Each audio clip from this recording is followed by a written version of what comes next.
Сәлем канал көрермендері. Қазақстан жұмыссыз қалғаны үшін төленетін төлемдерді көбейтеді. Олар жоғалған табыстың 40%-ға дейінгі мөлшерінде мемлекеттік әлеуметтік сақтандыру қорының қаражаты есебінен жүзеге асырылады.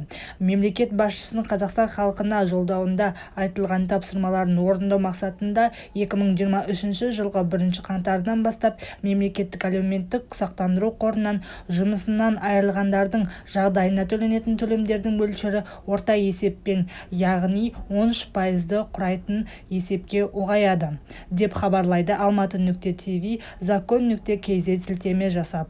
Қазақстан Республикасының еңбек және халықты әлеуметтік қорғау министрлігінің мәлімдеуінше, қолданыстағы заңнамаға сәйкес жұмыссыз ретінде есепте тұрған жұмыстан босатылған қызметкерлер жұмысынан айырылу жағдайы бойынша 1 айдан 6 айға дейін әлеуметтік жәрдемақы алады. Міндетті әлеуметтік сақтандыру жүйесіне қатысу өтілі және соңғы 24 айдағы табысы бойынша төлем әлеуметтік сақтандыру қаражаты есебінен жоғалған табыстың 40%-ға дейінгі мөлшерінде жүзеге асырылады. Қазақша арнаның дамуына үлес қосып, арнаға тіркеліп, лайк басып, өзіңіздің пікіріңізді қалдыра кетіңіз. Біз үшін сіздің пікіріңіз маңыздырақ.